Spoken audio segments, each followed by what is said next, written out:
আজকে চলুন ঝটপট একটি বিকালের নাস্তা তৈরি করি। যেই উপকরণগুলো আমাদের কিচেনে সব সময় থাকে আর হাতের কাছে থাকা উপকরণ দিয়ে যে কোনো নাস্তা তৈরি করতে আমার কাছে দারুণ লাগে। আশা করছি আপনাদের কাছেও ভালো লাগবে আর খেতে এত বেশি মজার হয়। তো আজকের রেসিপির শুরুতেই লাগছে আমার কিছু পেঁয়াজ, প্রায় 4-5টার মতো পেঁয়াজ কুচি করে নিয়েছি। আর এখানে নিয়েছি সামান্য একটু আদা, রসুন আর এলাচ বাটা, খুবই সামান্য পরিমাণে, সবকিছু মিলে 1 চা চামচের মতো হবে। আর এখানে দিয়ে দিচ্ছি কিছু কাঁচামরিচ কুচি। এরপরে কিছু গুঁড়া মশলা দিয়ে দিচ্ছি, জিরা গুঁড়ো, হলুদ গুঁড়ো, মরিচের গুঁড়ো, লবণ আর ম্যাগি স্বাদের মশলা। এরপরে একটা ডিম ভেঙে দিয়ে দিব এর ভিতরে। ডিমটা দিয়ে খুব সুন্দর করে আমি এখন এটাকে চটকিয়ে চটকিয়ে মেখে নেব। ঘরে থাকা এই অল্প উপকরণ দিয়ে আপনারাও চাইলে কিন্তু এই মজার নাস্তাটা বানিয়ে ফেলতে পারেন। তো আমাদের আজকে 2 পিস পাউরুটি লাগছে। 2 পিস পাউরুটির জন্য আমি এখানে নিয়ে নিচ্ছি সামান্য একটু পানি। পানিটার ভেতরে রুটিটাকে আমি ভিজিয়ে পানিটাকে একদম চিপে নিচ্ছি। খুব সুন্দর করে রুটিটাকে চেপে চেপে পানিটা ঝরিয়ে নেবেন, এতে করে টেস্টটা ভালো আসবে। রুটিটা নেওয়া হয়ে গেলে আমি আবারও সুন্দর করে মেখে নিচ্ছি।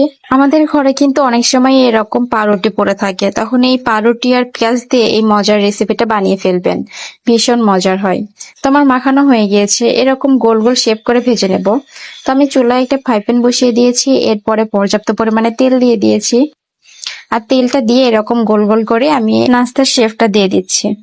পাউরুটি দেওয়ার কারণে কিন্তু এখানে খুব সুন্দর একটা স্মেল আর টেস্ট অ্যাড হয়। আর একটা কথা, এই নাস্তাগুলো তেলে দেওয়ার পরে কিন্তু চুলার আঁচটা একদমই কম রাখতে হবে, কেননা পাউরুটি দেওয়ার কারণে ওপরে খুব তাড়াতাড়ি কালার চলে আসতে পারে আর ভিতরে কাঁচা থাকতে পারে। আস্তে দিয়ে ভাজলে কালারটা খুব সুন্দর হবে এবং ভিতরটা ভালোভাবে কুক হবে। আমার একে একে সবগুলো দেওয়া হয়ে গিয়েছে, এরপর আমি উল্টে পাল্টে খুব সুন্দর করে ভেজে নিচ্ছি। দুই পাশেই যখন খুব সুন্দর একটি কালার চলে আসবে তখন আমি তেল ঝরিয়ে এটাকে উঠিয়ে নেব। তো এখানে কিছু ভিডিওর ক্লিপ আমার স্কিপ হয়ে গিয়েছে, তো আমি আবারও আরেকটা ব্যাচ ভেজে নিয়েছি, একবারে তো ভাজতে পারি নাই। তো এই ব্যাচটাকে আমি খুব সুন্দর একটি লালচে কালার করে ভেজে নেব, মানে দুই পাশে সুন্দর করে ভেজে নিচ্ছি। এক পর্যায়ে যখন দুই পাশে খুব সুন্দর একটি কালার চলে এসেছে, ভিতরটা খুব ভালো করে কুক হয়ে গিয়েছে, তখন আমি তেল ঝরিয়ে এটাকে উঠিয়ে নেব। আর এটা কিচেন ডিশের পর উঠিয়ে নিচ্ছি। তো এই অসম্ভব মজার নাস্তার রেসিপিটা আপনাদের কাছে কেমন লাগলো অবশ্যই আমাকে কমেন্টস করে জানাবেন। আর ভালো লাগলে পেজ ফলো দিয়ে পাশে থাকবেন।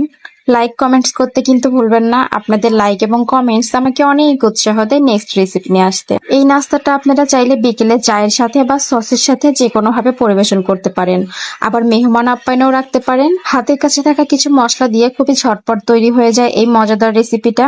তো চলেন দেখি যে ফাইনাল লুকটা ঠিক কেমন হয়েছিল।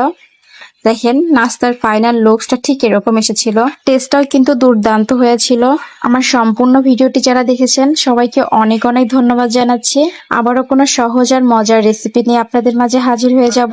ইনাফ ফর টুডে, আল্লাহ হাফেজ।